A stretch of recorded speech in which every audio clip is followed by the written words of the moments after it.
You ask Tiger to solve. This deals with linear equations with one unknown. The final result is x equals 8. Let's solve it step by step. Group all x terms on the left side of the equation.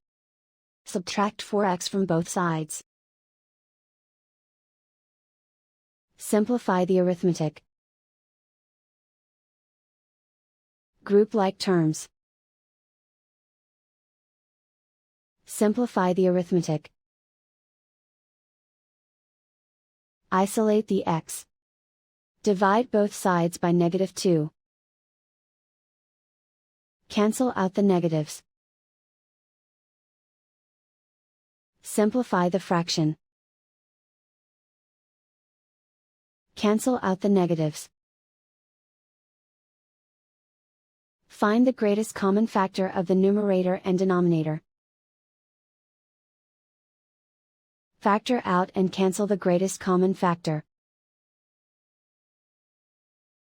And so the final result is x equals 8.